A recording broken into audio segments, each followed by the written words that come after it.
Alam mo, sobrang nakakatuwa kasi hindi ko na-expect na ang dami-dami niya agad tanong. Tapos alam mo na pagod na dahil sa'yo. Nakatrabaho ng SB19 sa Visa, ibinahagi ang experience lalo na sa ugali ng boys.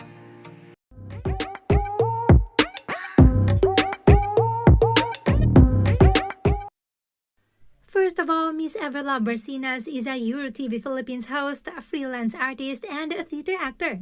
And she posted this. Grateful to have been the interviewer for SB19's newest music video, Visa. This one feels different. This isn't just about traveling abroad. It's about being qualified but still denied. Being globally competitive but still questioned. Being world-class yet treated like you have to prove yourself twice as hard. Sometimes just because of your passport. Even artists as big as SB19 experience barriers. What more for ordinary Filipinos chasing opportunities outside the country? Visa speaks for every dreamer who has ever heard not approved despite being more than capable. Hello guys! Hello sa ating mga 18s. Ako po si Everlove Barcenas, isang EuroTV Philippines host at isang freelance artist. At isa po sa mga gumanap dito sa bagong release na music video ng ating pinakamamahal at iniidolong SB19 bilang isa po ako ditong interviewer. At pinamagatan po itong music video na to na Visa, na talaga naman naging successful po. Nandito po ako sa harapan nyo ngayon at nag-video para lang po i-share ang aking naging experience habang kasama ko po ang SB19 dahil sobrang na-appreciate ko po sila at tuwang-tuwa po ako. Unahin ko po syempre sa director na napakabait talaga. Maraming salamat. Salamat po dahil sobrang smooth po ng shoot na yan dahil ultimo mapa-director, buong production, cameraman, napakabait po. Maraming salamat po. Noong ka-eksena ko, pag-upo ni Josh, siya yung una ko ka-eksena. Sabi niya sa akin, "Hi, ma'am. Ma'am, kanina ka pa po siguro dito, no? Siguro pagod ka na po. Kamusta ka po?" Alam mo, sobrang nakakatuwa kasi hindi ko na-expect na ang dami-dami niya agad tanong. Tapos alam mo na pagod na dahil sayaw na sayaw.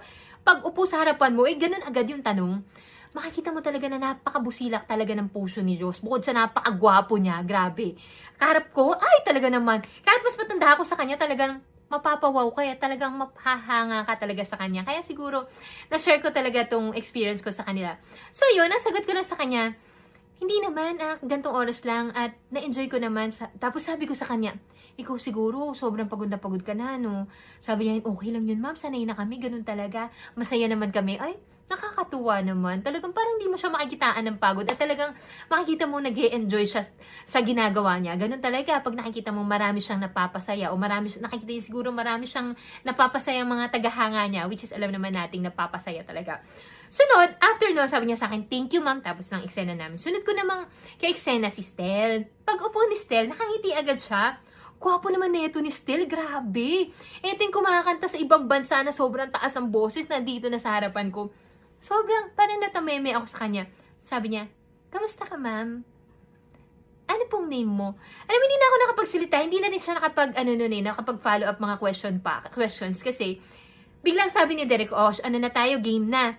Pero makikita mo talaga sa kanya na habang nakakapag eye-to-eye contact kayo, talagang parang nagpapasalamat siya kasi nag-thank you siya. Sabi niya parang, thank you, ganyan, thank you ma'am. Eh, ako nga dapat yung magpasalamat dahil nandun ako sa harapan nila eh. Diba?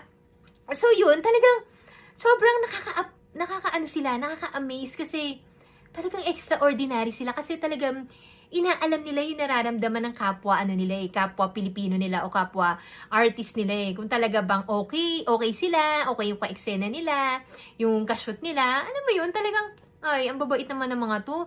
Talaga naman, kahit na sobrang sikat na sikat sila, talagang napaka-low-key nila at makikita mo sila na humble. Alam mo kung bakit? Kasi, nung wala pa, hindi pa nagtitake, nandun, naayos pa yung mga gamit na gagamitin sa shoot. Nandun sila, nag-uusap-usap, ang saya-saya. Tapos sakit, pinapanood ko lang sila, parang ordinaryong tao lang na parang, kahit sisitam, hindi maiinis kasi hindi ka mai-intimidate sa kanila eh. Kasi makikita mo sa kanila na parang paano ko ba i-explain? Na parang, pareho lang kayo, na kasi sa bawat eksena, sa bawat shoot na ginagawa ko, alam naman natin, syempre, bilang manlalabas, alam naman natin na mga nakaka-eksena natin, talagang kagaya nila, mga sikat na sikat. syempre ako, pag nasa shoot, tahimik lang ako eh. Lalo na kung nandyan yung mga sikat na artista, eh baka nagsisasa sa ulo, baka, kaya tahimik lang tayo nakayuko. Sa kanila, hindi ko na-feel yun. Ang na-feel ko lang sa kanila, na parang, ang sarap nilang maging friend. Ang sarap nilang iduluhin. Ako kasi, sa totoo lang, hindi ako basta-basta nagpapapicture sa mga artista. Kasi nga, okay, bakit pa ako magpapapicture? Eh, makikita naman sa TV na ka-eksena mo sila. Yun na yung memories na makukuha ko. Sila parang talagang, uy, papicture tayo. Parang, ang sarap yung ipagyabang kasi, parang mga ano lang kayo, ordinaryong tao na, hindi yung palabas sa TV na sobrang sikat. Parang alam mo yun, habang kasama ko sila, parang, kaibigan mo na, sobrang close mo na, ganun yung mafe-feel mo sa kanila. Ganun sila siguro yung energy na pinapakita nila sa bawat kasama nila sa studio nung time na yun. So, doon naman naka-eksena ko nga, si Justin naman. Si Justin kasi, kung makikita niyo sa music video, may baby shark sa harap, sa tabi niya. So, yung eksena nila ni baby shark, ako nasa harap lang niya, sa kanya nakatutok yung camera, dumaan sa harap ni Ken. Si Ken, busy nagsi-cellphone. Tapos nakita niya yung batang dumaan. Gumano siya, uy, ang cute, sabi niya ganun. Tapos sinundan niya yung bata, tapos habang eksena ni Pablo, tsaka yung cute na si baby shark, video siya, tapos ganun siya. Cute mo naman. Sobrang gigil na gigil siya. Makikita mo, ang hilig pala niya sa bata. Sobrang cute. Sobrang cute talaga yung reaction niya talaga. Natuwang-tuwa siya doon sa bata hanggang sa pumunta na doon sa parents yung bata. Parang nagti-thank you siya kasi nga nandun yung bata. So tapos na eksena namin ni Pablo, sabi rin ni Pablo, thank you po. Sunod naman, nakakatuwa, after naman namin ni Pablo, sabi ni Direk, interviewer, Miss Ever, pack up ka na po, thank you so much. Alam mo, sabi sa akin ni Pablo, sinundan niya ako ng tingin habang pagtayo ko. Thank you, ma'am. Thank you so much. Thank you po. Thank you. Sobrang nakakatuwa sila kasi ganun pala ugali nila bawat isa na ina-appreciate ka nila, na sobrang nagti-thank you sila sa'yo. Dahil nga nandun ka. Alam mo yun, sabi ko, grabe naman mababait na mga to.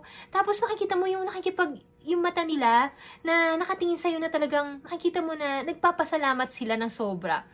Grabe, sobrang thankful at sarap sa feeling nung time na yun dahil nakasama ko ang isang grupo na which is SB19 na talaga naman mga busilak ang puso at baliktad sila pa yun nagpapasalamat sa akin.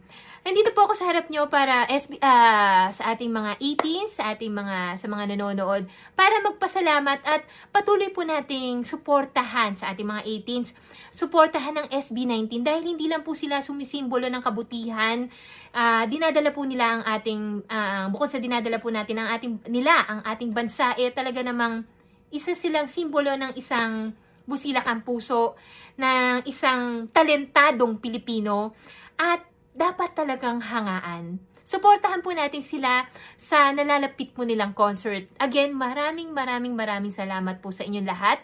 Maraming salamat po SP19, maraming salamat po sa direktor at talaga pong na-enjoy ko tong shoot natin kamakailan. Maraming salamat po. Suportahan po natin ang bawat music video nila at itong bago pong release na music video na Visa. Maraming salamat.